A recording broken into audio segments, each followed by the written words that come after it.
Hello student. तो आज मैं धनंजय सर साइंस क्लासेस में आपको periodic classification of elements part 3। इससे पहले मैं दो वीडियो आपका पार्ट 1 जिसमें आपको मैंने डॉबेनियर के बारे में बताया, पार्ट 2 जिसमें मैंने आपको न्यूलैंड के बारे में बताया कि कैसे उन्होंने अपना पीरियोडिक टेबल बनाया। तो आज जो है वह नेक्स्ट साइंटिस्ट मेंडलीव के बारे में, एक रशियन साइंटिस्ट मेंडलीव है, उनके बारे में बताने जा रहा हूँ। तो सबसे पहले आखिर पीरियोडिक टेबल है क्या? तो it is a chart of the elements prepared in such A way that the elements having the similar properties occur in the same vertical column और group। लगभग 118 एलिमेंट्स का खोज हो चुका है और उस एलिमेंट को सिस्टमेटिक ढंग से स्टडी करने के लिए एक टेबल का निर्माण किया गया और उस टेबल का नाम रखा गया पीरियोडिक टेबल। तो पीरियोडिक टेबल में क्या किया गया, एक चार्ट है जिसमें एलिमेंट्स को प्रिपेयर किया गया और इस तरह रखा गया है कि सेम प्रॉपर्टी शो करने वाले एलिमेंट्स उसके सेम ग्रुप में रखा गया।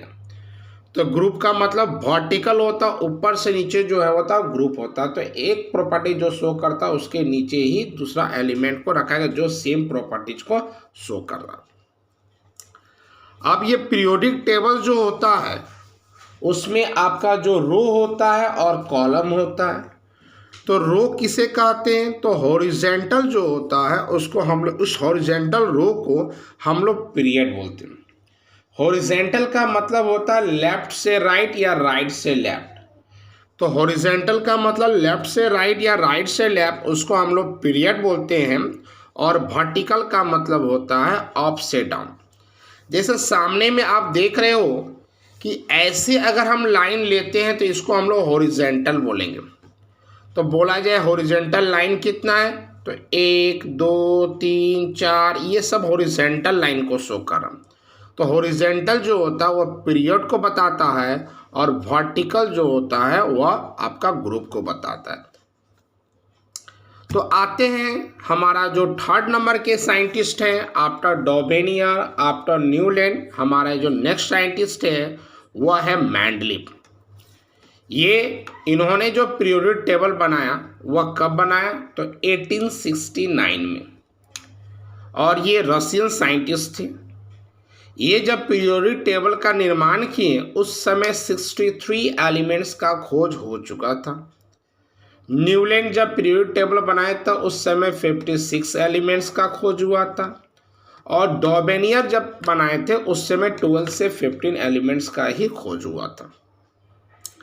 सबसे पहले मेंडलीव जो है, ये जो पीरियोडिक टेबल बनाए उससे पहले इन्होंने क्या किया?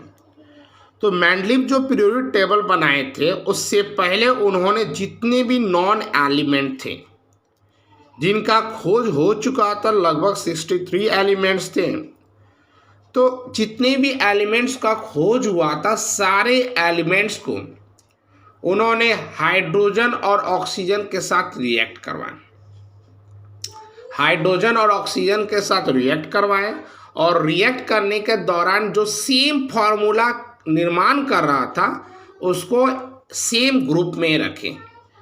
तो Mendeleev took the formula of the oxide and the hydrides form by the elements as the basic properties of the elements for their classification in the form of the periodic table. उनका जो properties था, उन्होंने जो law बताया था उस law के हिसाब से क्या था? The properties of elements are a periodic function of their atomic masses. That means वे भी पीरियोडिक टेबल जो बनाए थे वह increasing order of atomic mass था और सेम प्रॉपर्टी जो शो करने वाला था वह सेम ग्रुप में आपका था। हमारा जो डॉबेनियर जो थे उन्होंने भी increasing order of atomic mass का ही यूज़ किया। न्यूलैंड भी increasing order of atomic mass का ही यूज़ किया। और मेंडलीव जो पीरियोडिक टेबल बनाए वह भी increasing order of atomic mass का ही यूज़ किया। हमारा जो मेंडलीव का जो पीरियोडिक टेबल था इसमें जो मैं पीरियड के बारे में बताया, पीरियड का मतलब होता है लेफ्ट से राइट। तो मेंडलीव का पीरियोडिक टेबल जो था उसमें नंबर ऑफ पीरियड की संख्या 7 था और नंबर ऑफ ग्रुप की संख्या जो था वह 8 था।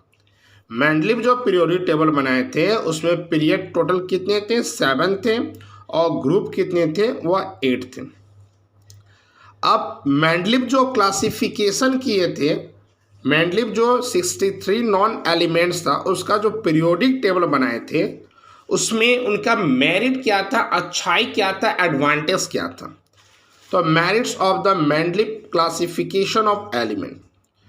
तो Mendeleev periodic law predicated the existence of the some elements that had not been discovered at that time।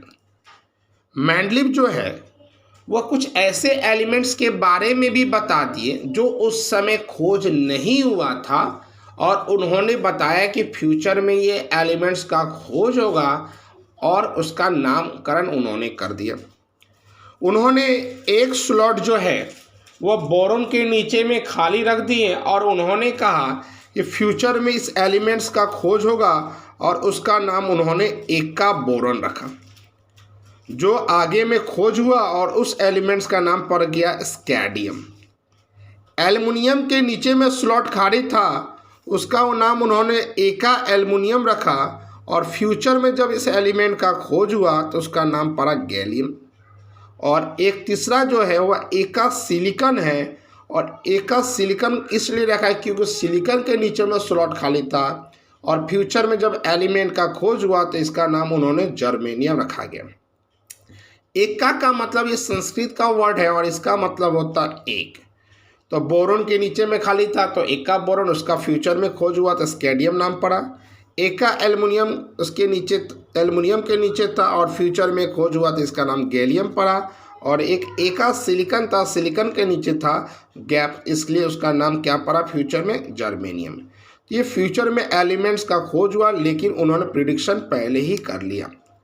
Next जो था वह मेरिट था कि Mendeleev periodic table could predict the properties of the several element on the basis of their position in the periodic table.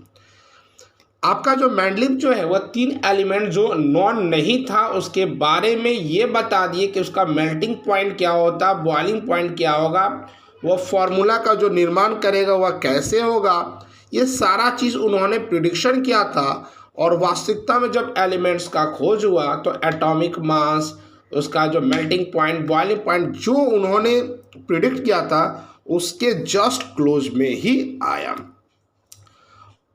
और next उनका जो point था, point number 3, Mendeleev periodic table जो है वह उस समय जो नोबल गैस खोज हुआ था, Mendeleev periodic table could accommodate noble gas when they were discovered.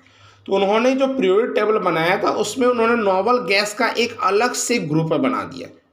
इसके कारण उन्हें कोई भी आपको टेबल को इधर उधर चेंज करने की आवश्यकता नहीं पड़ा। नोबल गैस का खोज हुआ तो बिना पीरियोडिक टेबल को डिस्टर्ब किए हुए उन्होंने ये बना दिया। अब आते हैं कि मेंडलीव क्लासिफिकेशन ऑफ एलिमेंट का लिमिटेशन क्या है। डैट मीन्स मेंडलीव जो पीरियोडिक टेबल बनाए थे इसमें भी कुछ ना कुछ फॉल्ट निकल गया। तो पहला जो फॉल्ट था वह क्या था, तो जब मेंडलीव पीरियोडिक टेबल बनाए थे उस समय आइसोटॉप का खोज नहीं हुआ था। आइसोटॉप होता क्या है, atom of the same element having same atomic number but different mass number. एक एलिमेंट है, उस एलिमेंट का एटॉमिक नंबर एक ही है लेकिन उसका डिफरेंट मास नंबर है। जैसे हाइड्रोजन है तो हाइड्रोजन का 3 आइसोटॉप होता है, एक होता प्रोटियम, एक होता ड्यूटेरियम, एक होता ट्रिटेरियम। प्रोटेरियम का मास जो होता है वह 1 होता है, ड्यूटेरियम का मास 2 होता है, ट्रिटेरियम का मास क्या होता है, 3 होता है। दैट मीन्स कहने का मतलब है कि एक ही एलिमेंट का एक से ज़्यादा एटॉमिक मास हो गया, जिसके कारण अगर हाइड्रोजन का एटॉमिक मास अगर 3 है तो पीरियोडिक टेबल में हाइड्रोजन को 3 जगह रखना चाहिए, एक ही जगह क्यों रखा गया। पहला प्रॉब्लम आ गया। दूसरा प्रॉब्लम था कि wrong order of the atomic masses. जैसा कि मेंडलीव ने इंक्रीजिंग ऑर्डर ऑफ एटॉमिक मास रखा था कि सबसे पहले कम रहेगा उससे ज़्यादा एटॉमिक मास होते जाएगा, फिर तो दो जगह ऐसा था कि रॉन्ग ऑर्डर था। एक था 58.9 के बाद 58.7 जो कि डिक्रीजिंग हो गया। दूसरा क्या था 127.6 के बाद 126.9, दैट मीन्स दो जगह जो है वह इंक्रीजिंग ऑर्डर जो था वह पीरियोडिक टेबल का गलत साबित हो गया। और तीसरा जो था कि हाइड्रोजन को टॉप में क्यों रखा गया, उसका पोजीशन के बारे में वह क्लियरिफाई नहीं कर पाए कि आखिर हाइड्रोजन जो है वहाँ पर क्यों रखा गया। तो ये जो था लिमिटेशन था जिसके कारण मेंडलीव पीरियोडिक टेबल में आपका ड्रॉबैक आ गया। अब सवाल है कि हमने डॉबेनियर के बारे में पढ़ा, न्यूलैंड के बारे में पढ़ा और मेंडलीव के बारे में पढ़ा। तो ऐसा कुछ दो प्रॉपर्टीज है जो तीनों का मैच किया। पहला क्या था कि लिथियम, सोडियम और पोटासियम ये तीन एलिमेंट का जो ग्रुप था ये डॉबेनियर में भी था, न्यूलैंड में भी था और मेंडलीव, ये तीनों एलिमेंट एक ही ग्रुप में तीनों के टेबल में आए। तो पहला क्या सेम आया, लिथियम, सोडियम और पोटासियम का जो ग्रुप था वह तीनों टेबल में सेम ग्रुप में था। दूसरा क्या प्रॉपर्टी सेम आया, डॉबेनियर भी increasing order of atomic mass को ही आधार बनाया, न्यूलैंड भी increasing order of atomic mass ही लिए और मेंडलीव भी increasing order of atomic mass का ही सिलेक्शन किया। तो मैंने अभी तक थ्री साइंटिस्ट के बारे में बता दिया। नेक्स्ट वीडियो में आपको मैं बताऊंगा कि आपका जो मॉडर्न पीरियोडिक टेबल हुआ इसे किसने बनाया, इसके पीछे की क्या कहानी है, क्यों आपको मॉडर्न पीरियोडिक टेबल बनाने के लिए एटॉमिक मास के जगह एटॉमिक नंबर को आधार बनाया गया। आज के लिए इतना, थैंक यू।